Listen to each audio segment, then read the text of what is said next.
Okay, my turn. Are you ready?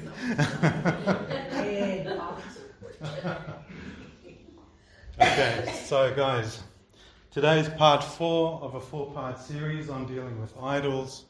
We're all going to tie it up today. We're going to bring it to an end, hopefully a good end. And as I mentioned last time, although it's only a 4-part teaching, hopefully it's the beginning of a journey for each and every one of you, right? We had a powerful word on Wednesday from Grace. Again, it was a word that came out very loudly, very uncontained, but the Lord clearly spoke through her and He said, consecrate yourselves. Okay? Those of you that were here, you would have heard it. Consecrate yourselves. Now is a time for us to deal with our stuff. Okay? Because things are going to happen and we want to be ready for it. So I hope you've gotten a lot out of this. I've received quite a few questions. We'll go through some of those later. But I do hope that this has helped. And I do hope that this has taken you on your journey to deal with the idols in your lives. We are going to finish up today. But hopefully this is a process that's going to continue with you to the end. What I've discovered in my own walk is that the Lord is very keen to help deal with our stuff. He's very keen. Keener, perhaps, than we are. Okay? Much to my surprise, that's what I've discovered. So, all of this teaching is on YouTube. So, if you've missed anything, you want to catch up on it, by all means, please, you'll find it there. If you don't know where it is, let me know. I can point you in the right direction. But up until now, we've really learnt about idols. We've learnt about how bad they are, which is, to put it mildly, they're horrible, disgusting, abominable things, very destructive, very painful, and they rob us and they do all sorts of nasty things to us. We know that now. Last week we also spoke about the approach we take towards dealing with our idols, right? The traditional approach versus the approach the Lord would have us take. Because it's not just about dealing with our idols, it's about returning to our first love. Getting rid of the idols is just deliverance, right? And there's a bit of work involved. But He wants us to take it a step further and to give our hearts to Him. First of all, we gather all the idols in our hearts, we kick them out, and then we give our hearts to Him. How many times does the word say, love Him with all your heart? Trust Him with all your heart. All right? When we're able to do that, when we are able to come to Him with our whole hearts, we will be returning to our first love. Right now, our hearts are shared with Him and a whole bunch of other stuff. Right? It's an ugly, messy mix. And as a result, unfortunately, we often have ugly, messy lives. Very painful. We deal with all sorts of rubbish, right? Very often, we don't even know why. Because these idols are hidden sometimes. So now's the perfect time to deal with this stuff. And I tell you what, I received revelation about dealing with idols. I've been receiving it for a while now. Months. Maybe at least 6 months. But it was only recently that I made the commitment to the Lord to start dealing with them. All of this time I was learning about them, but I wasn't really willing to mess with them, right? But recently I did. I made that commitment. I'm ready. I'm ready to move. I'm ready to ditch them. And the moment I made that commitment, He started speaking and He started showing me things, okay? He got very active straight away, and it was a huge surprise for me. So I want to encourage you. The Lord is ready to move, and He's ready to move with you and to help you. But we have to move with Him. He's not going to drag us, all right, kicking and screaming, especially if we don't want to let these things go. All right? So, we've been talking about dealing with idols. What this really is, what we've been doing over the last 4 weeks, is we've been learning how to engage in an exercise in which we grab a hold of Him, our beloved Yahweh, Yeshua, grab a hold of Him, trust Him, open our hearts to Him. This is how we get rid of our idols, okay? It's not just about knowledge, it's not about going through a process.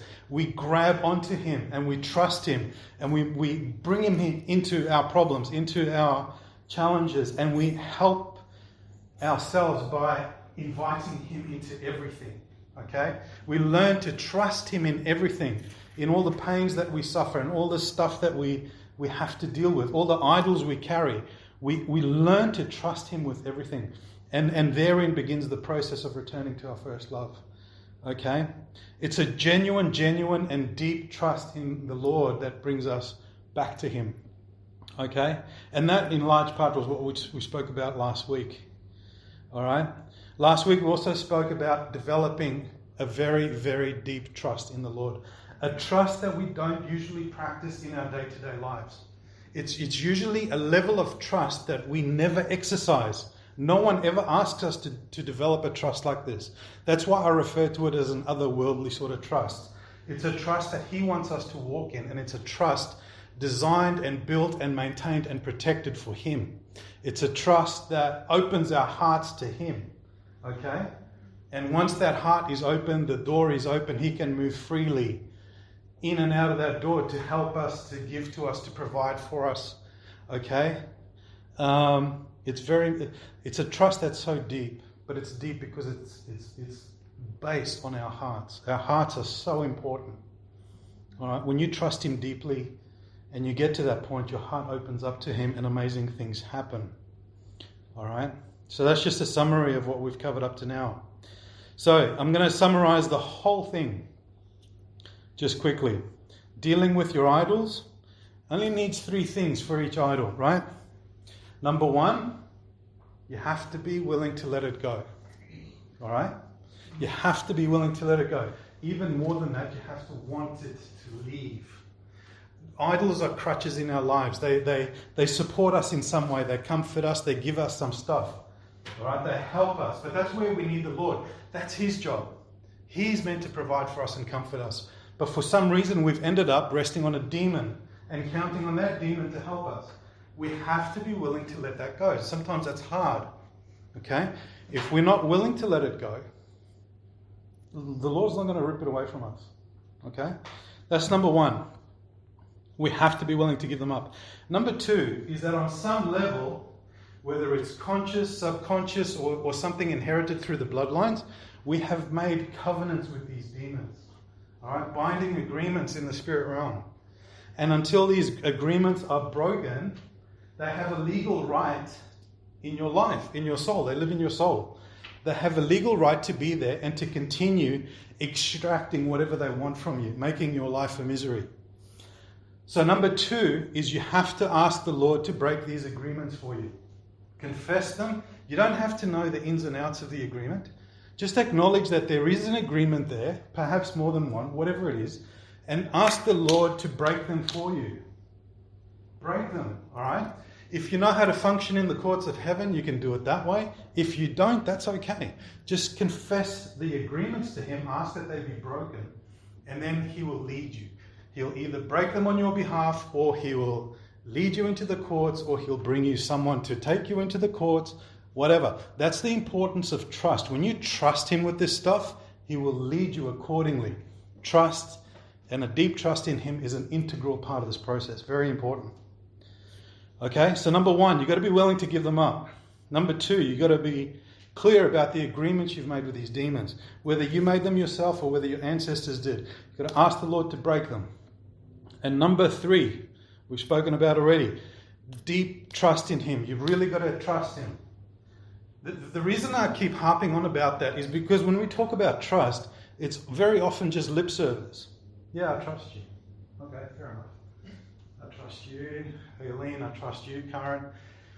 Very often it's just lip service. It's not a reflection of what's going on in my heart. It's just words. What He wants is the actual true trust in the heart. He wants the heart open up. Okay, He wants the heart open. And that's what we have to do. We have to trust Him in all of this because in large part, like I spoke about last time, this is based on Psalm 28:7. My heart trusted in Him and I am helped. We are resting on that promise. Okay? If you don't trust Him in all of this, I don't know how far we're going to get. Okay? So that's it. Those are your 3 things. Trust Him, confess the agreements, ask Him to break them, and be willing to let those idols go. Okay? That last one sounds ominous. Be willing to let your idols go. whether it's your sport, your food, your shopping, whatever it is that you rest on, that you get peace from, that you get comfort on. I just want to make it clear that we're not really giving anything up. It doesn't sound that bad. That's something I had to deal with.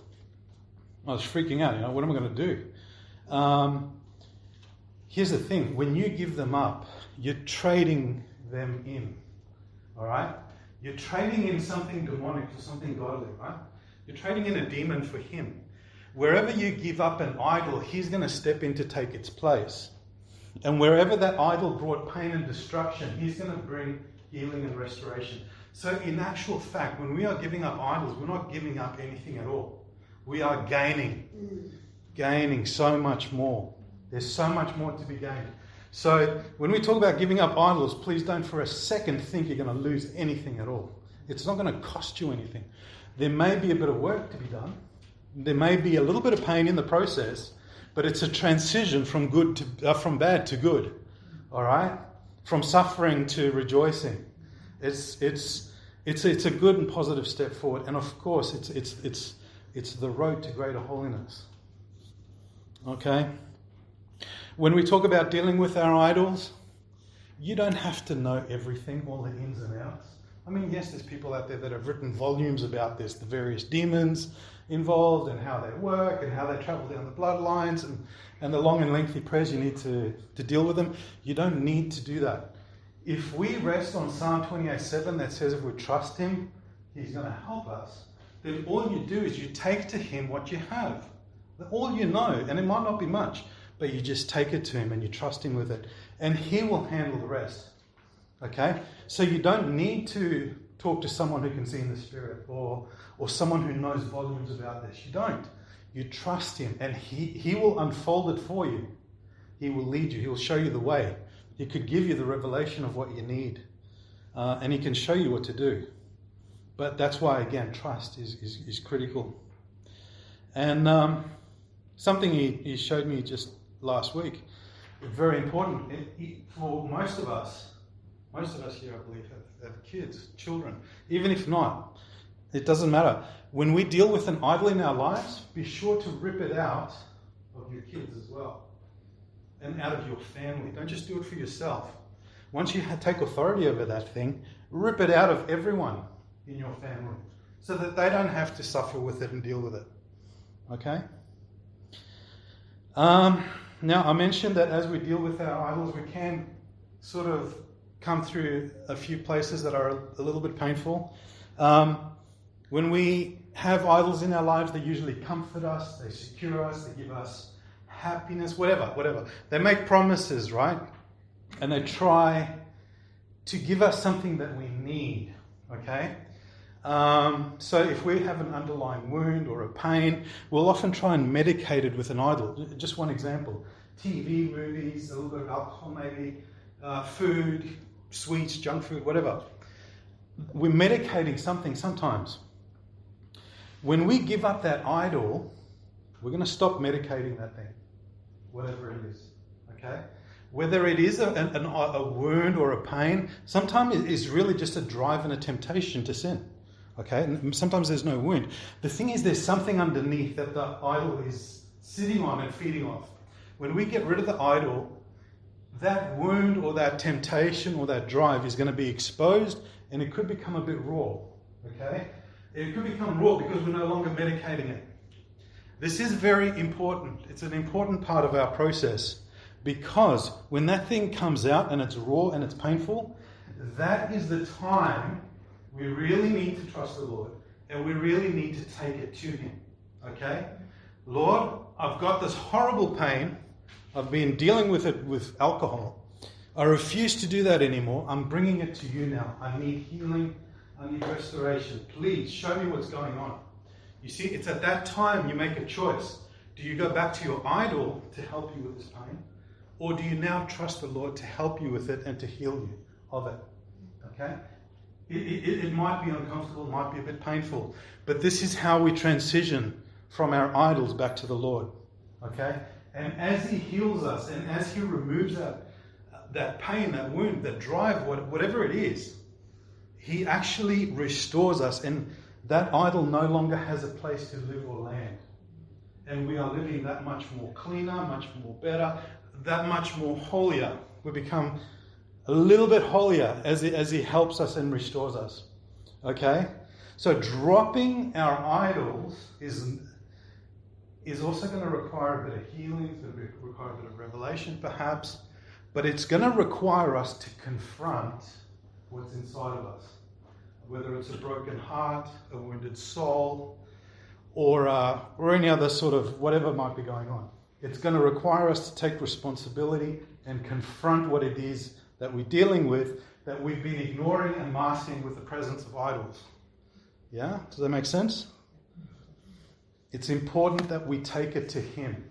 If we go back to our idols for help, if we don't trust Him or we get impatient or whatever, or if unbelief comes into the picture, He's not going to do anything, right?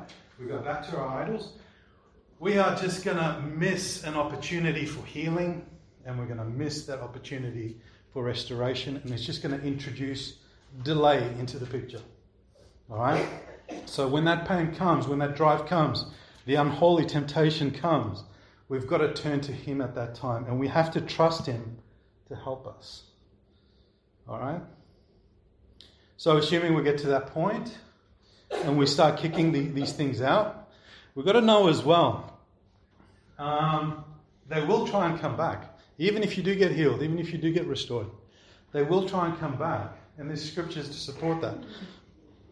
We have to learn to stand our ground.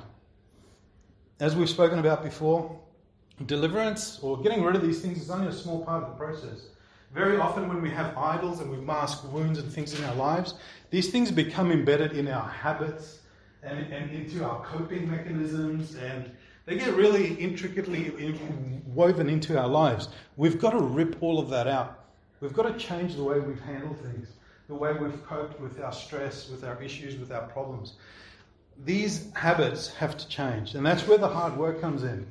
You can't automatically just turn to food the next time you have a bad day, okay? Especially not if the Lord just cleans you out of that. You've got to find a different way to handle it, all right? We have to pursue that holy life after we've gotten rid of our idols, okay? This is a very important thing. They say in the natural, nature abhors a vacuum, right? So what that means is if nature doesn't like empty spaces. The moment you get an empty space, nature's going to fill it with something, okay? It's the same in the spirit too, all right?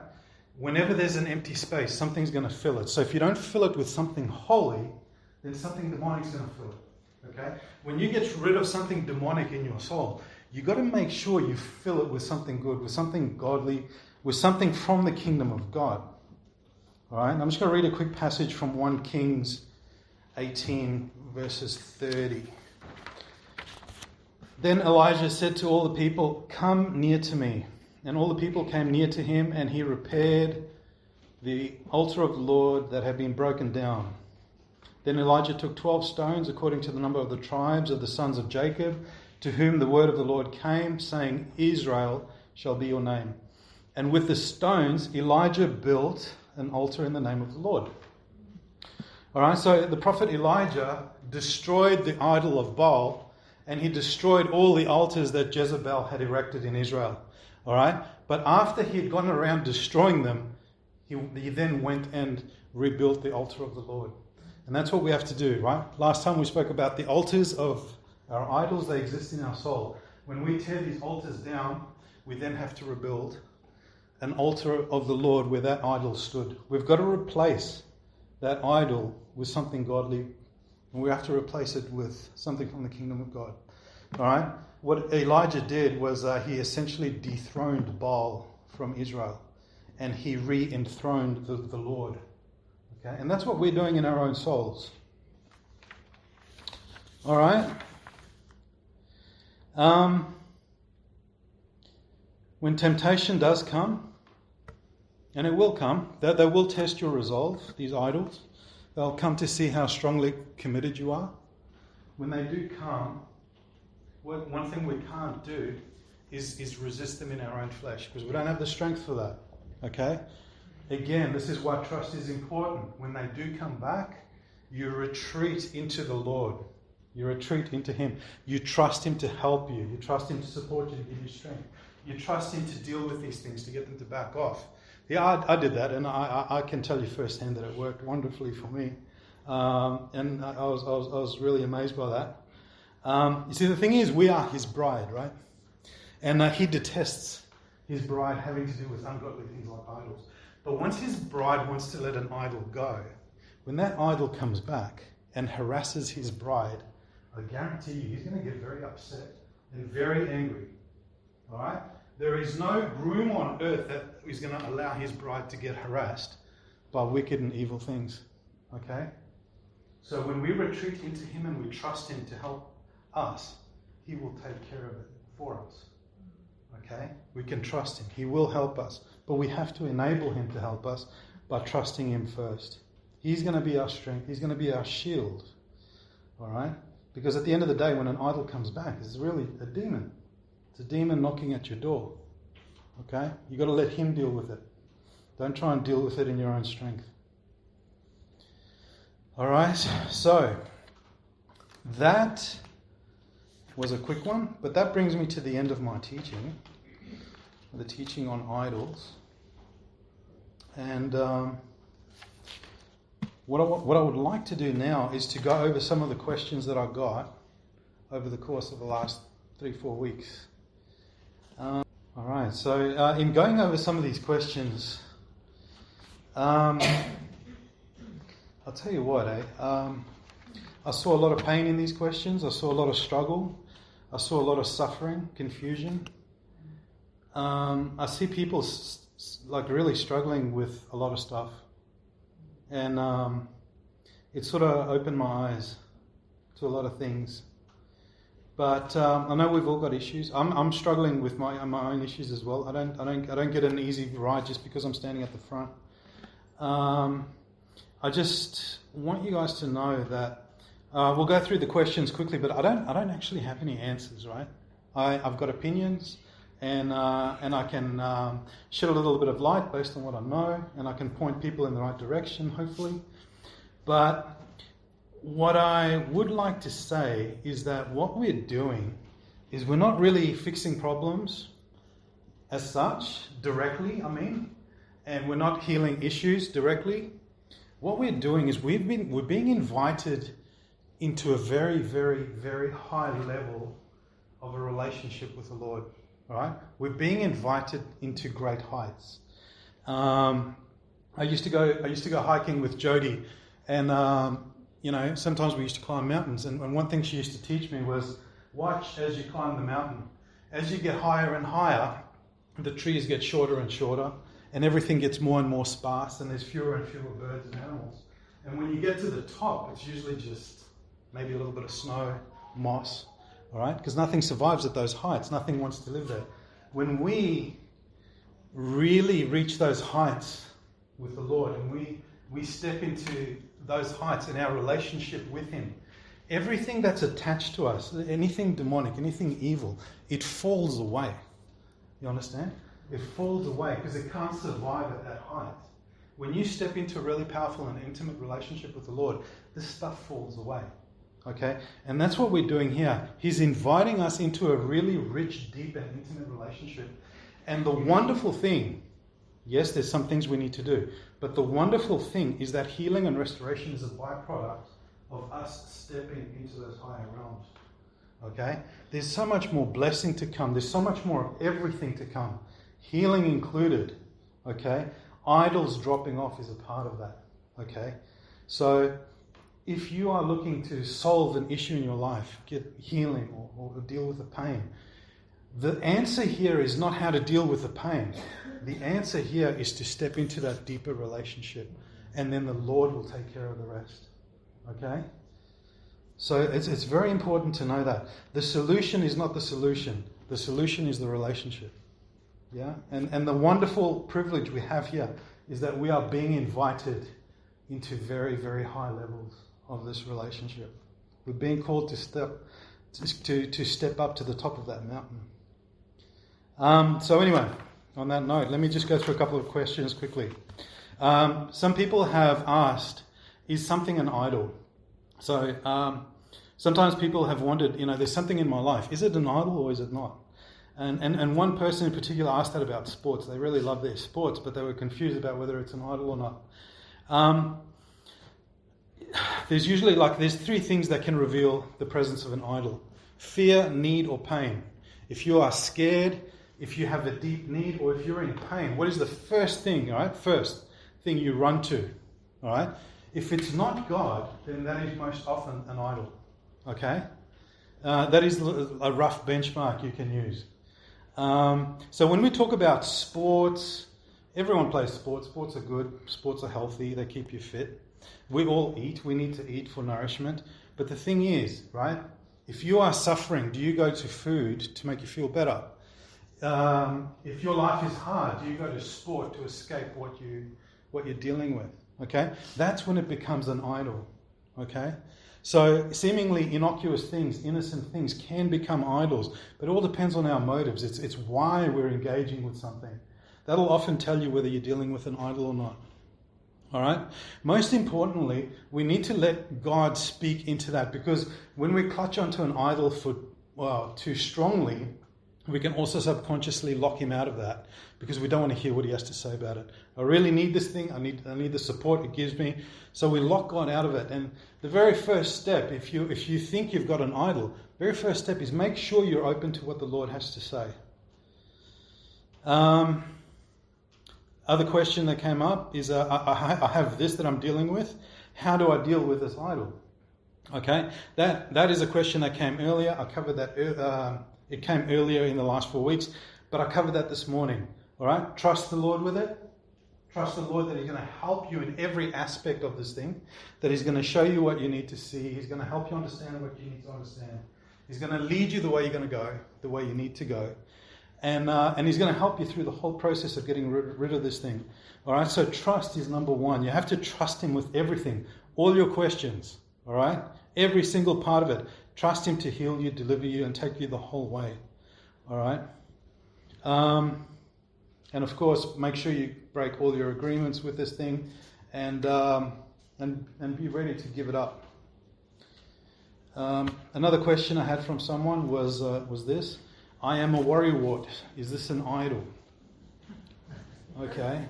So that might be true of a few of us. But if we look at what the definition of an idol is, it's anything we elevate above God. Okay? So what we have here, and I'm only going on that question. I don't know any more. When you have someone who's a worrywart, what they're doing essentially is they're listening to the voice of fear or anxiety. And they are listening to that voice more than they are to the voice of the Lord. Right? The voice of the Lord says, I have not given you a spirit of fear. But yet, this person is listening to fear. All right? Now, you've got to wonder, and this is I don't know if that person's here, but if you are listening to the voice of fear and anxiety, why? All right? See, the thing is, idols promise to give you something. And very often it's all lies. It's all lies. But when you listen to the voice of fear, what is that voice promising you? All right? What is it? It's promising something. Do you know what it is? All right? That's what you've got to work out. What is it promising you? What is it that you're hoping to get out of listening to that voice of fear? Very often the voice of fear says, if you listen to me, I'll give you security. If you listen to me, I'll give you safety. All right? I'll keep you prepared. I'll give you everything you know. I'll give you everything you think you need to know. There is a promise in there somewhere. What is that promise? Okay, so yes, I think if you're a worrywart, there are some idols at play, but of course, these things are usually a bit more complicated than that. All right, and that needs to be explored a little bit deeper. Here's another question. I struggle with sleep issues and the medication I have to take to get to sleep. Despite doing everything in my power to have proper sleep, I still struggle. Lack of sleep is affecting all areas of my life. How do I overcome this? Are the sleeping tablets my idol? Because without them, I can't sleep. All right. Generally speaking, I don't want anyone to take anything from this the wrong way, but medicine, supplements, and other drugs are what the Bible refers to as pharmakia, sorcery sometimes. It is an idol, because Jehovah Rapha is our healer, right? He is number one when it comes to any problems we have. Sorry, Helena. I'll put, yeah. That's okay. All right, we'll put that back. All right, so God is our healer, but God can also redirect us back to medications and whatnot. The question is, what do we turn to first? When we have a medical issue, do we turn to our doctor first and medication, or do we turn to the Lord? All right, it's okay if He tells us to go to the doctor or He tells us to take a medication, but where do we go to first? First. That's key here. All right, and then that's true here. You know. Has this been taken to the Lord first? And there is something in here as well that I've got to put my finger on. This person said that despite doing everything in my power to have proper sleep. Yeah, did you guys catch that? My power. Okay? That to me refers to the idol of self. I'm trying to resolve my own issues. Okay? And if you are trying to resolve your own issues, you've got to ask, why? Why are you trying to resolve your own problems? Why are you not bringing this to God? And it's not a condemnation, but very often it's something along the lines of, I don't think God's going to help me, or He hasn't said anything to me about it, or something along those lines. There is a root, and that's what we're doing by taking the stuff to Him and trusting Him with it. He's going to expose those roots. They need to be exposed, because once you deal with an idol, if you don't deal with the root, another one's going to come along to take its place. Here's another one. I wrestle often with the idol of being lean and fit, but despite all I do, it doesn't work. I'm often in despair over this. Okay. So here's an interesting but unfortunate thing about idols. And that is that idols usually in the long term often destroy in your life whatever it is that they promise you. So if your idol is greed and money, in the long term you can expect to end up in poverty. If your idol is vanity, you can expect to end up looking less than attractive. Okay? If your idol is fame, you can end up being a nobody. Okay? They promise you one thing, but they rip it out from under you. Okay, so what I'm getting at here is if your idol is being lean and fit, they'll take you in the wrong direction very often. Okay, but here's the question in this. Here's the point in this question. There is something driving you to becoming leaning and fit. There's a promise in that for you. Your idol is promising you something. If you become lean and fit, then ... Okay, what comes after the then? What are you being promised? And why are you despairing so much about not having it? All right, that's a big promise. There's something in you, a wound perhaps, your heart. It really wants this promise. Okay, what is that promise? And where is it coming from? All right, what is it that your heart so greatly desires? Okay, this is something that God needs to reveal. It needs to be taken to Him. All right, it sounds painful, this one, and it needs to be handled with God. I know, yes, Helen. I know the obvious idols in my life, which I'm renouncing. The major one is that I look to spending. I renounce that, but I am still drawn to it. I need help to know how to deal with this so that it no longer has a place in my life. It's really wonderful that you want to let that go.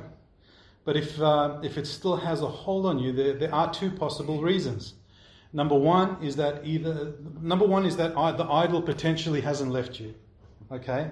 Although you've renounced it, the renunciation hasn't worked, and that idol still has a legal place in your life. And as I touched on earlier, if there's an agreement there that you haven't broken, then the idol would still be there. Okay? So make sure that you confess those agreements and you ask the Lord to break them on your behalf. Then the idol is free to go. But the other possibility is that idol is attached to some sort of pain or wound in your soul. Okay? And that also gives the idol legal ground in which to attach. So it is possible that when you spend money, you're medicating yourself. You're feeling better temporarily, and it's helping you with some sort of issue you have in your soul. That, again, is something that needs to be brought to God. So those are the two possibilities why you've renounced spending, but it's still hounding you. All right? One person said this: I often get very depressed over my weight situation despite a very healthy diet. Most days I eat only one meal and yet I struggle with weight and finances. Unfortunately for me, there's not enough information in that question for me to provide any sort of opinion. But I would invite you, if you're here, to have a deeper chat with myself, Helena, Karen, Jay, anyone of the leaders. TV and movies, Facebook. Although I watch carefully what I watch, I still watch because I am extremely lonely and it helps me to escape. All right, this is a common one for people, and I can certainly relate to this one.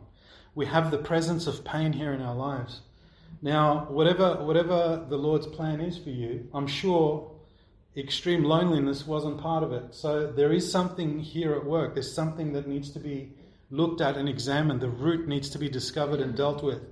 But this is the sort of pain that we can have in our lives that drives us to idols. Okay? And when we go to TV, movies and Facebook, that does become an idol because it medicates the pain. It helps us forget. One of the things, and this is one of the revelations the Lord told me about TV and movies, because I do watch a lot of it. I used to watch a lot of it.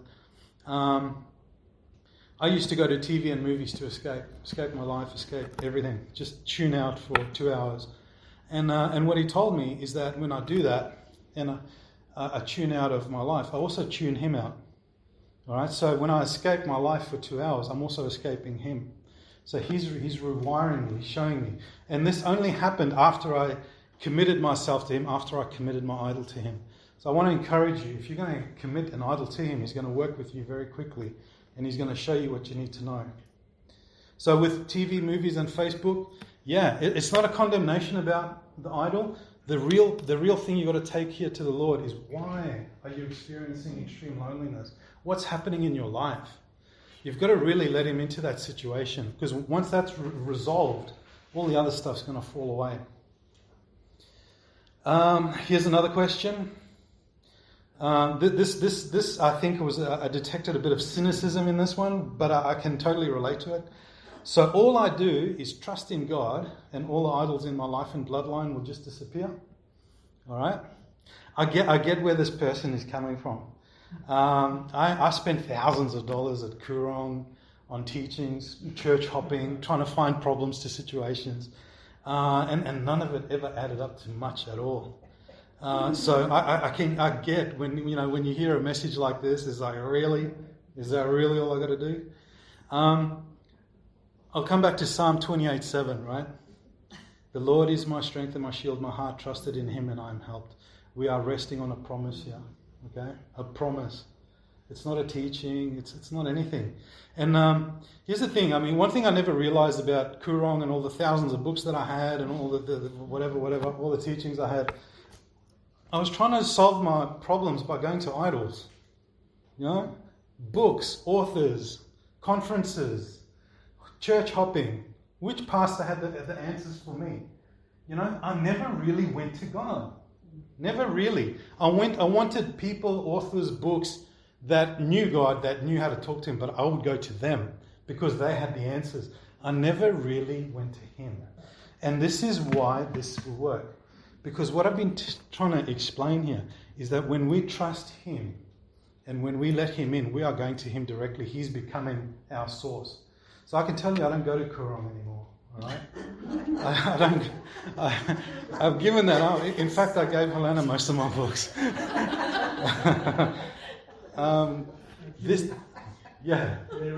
You can get inspirations from books though.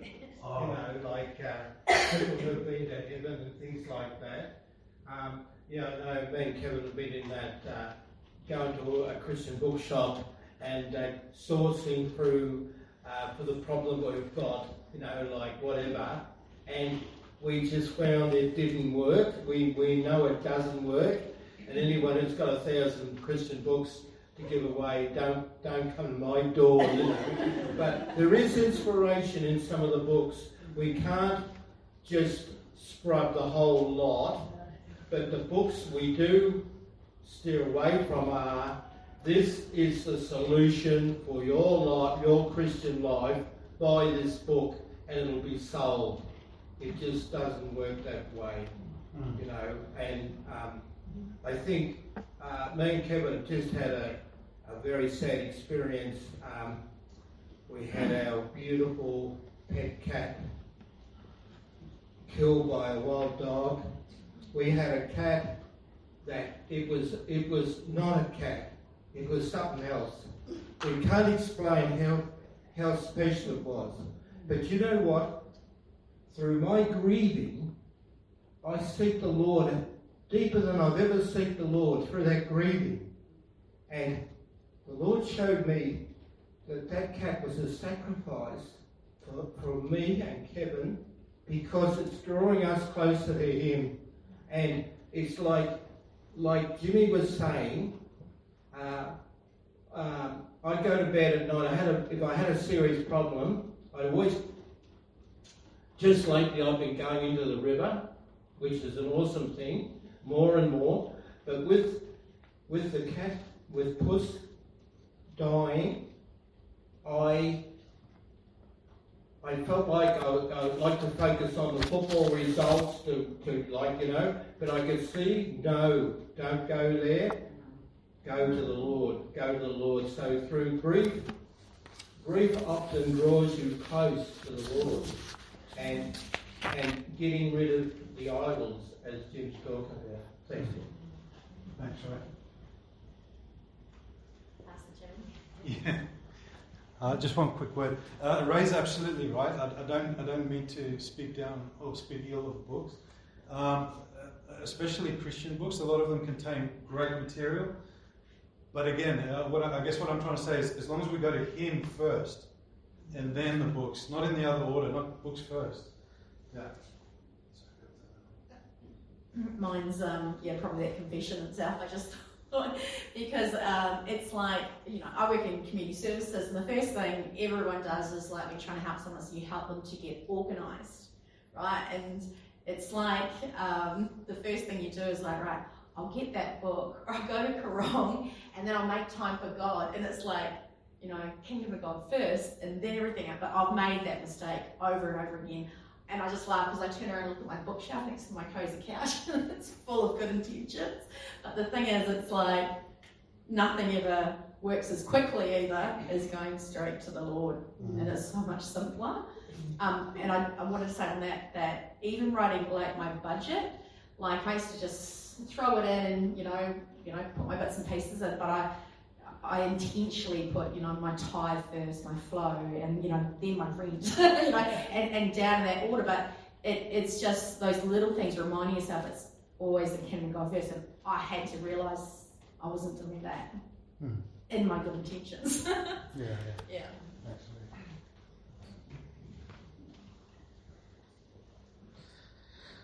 All right. So in answer to that question, is all I do trust?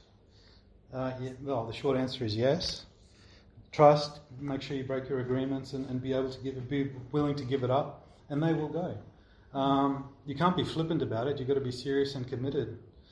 Another example of me giving up my idols, I have 6 that I'm aware of, and I thought when time came to deal with them, the logical and rational thing was to deal with them one by one.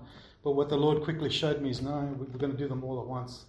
Right? And that escaped my understanding completely. But what I realized is that every time I engage with one of them, He teaches me something, and He takes me a step closer to getting rid of it. Right? So that's why now I understand His approach. And I just want to say that to encourage you. The moment you commit to this, He's going to be behind you 100%. Couple more questions and then we're done. Is fornication idolatry? Anything will be an idol if we elevate it above God, right? And that includes fornication. Again, it comes down to a question of motive. If fornication is just simply a matter of fun, then it's not an idol. But if you're getting something out of it, like intimacy, or if you're dealing with loneliness, or if you are getting from it something that you should be getting from God, then it has become an idol. Okay? And those broader issues need to be dealt with. All right? Not saying I'm not condoning fornication in any way, but that root needs to be addressed. It needs to be brought to God. Why are you engaging in fornication? What are you getting from it? And should you be getting that thing from God? How does one deal with pornography? This is a classic case of idolatry, and this is ideally suited to what I've been talking about for the last 4 weeks. We sometimes turn to pornography to escape our lives, to escape pain. Same reason we go to movies and television and other things. It is an escape. It's a way to numb the pain. But what is underlying that needs to be exposed and dealt with. It needs to be brought to God. What is the connection with addiction and idolatry? That's the last question. There's a great overlap between addiction and idolatry and idols. Very big overlap. Every addiction is an idol, although not every idol is an addiction. They're an addiction because we go to them to give us something that we need and want, something that we can't go and get from God. And it becomes more insidious when it becomes a physical addiction as well, when we depend on something chemically. So when you go to something, it depends on what it is you're getting from that thing, how much of it you're getting, and the frequency of that thing you're getting. Those will tell you, there'll be an indication of the intensity of that addiction. It's an indication of how strong that addiction might be. So yeah, very strong connection between addiction and idols. I used to be a long time smoker, but for me it was an escape. I never knew why I smoked, but in retrospect I was dealing with anxiety and depression and a lot of things in my life that I wasn't happy with.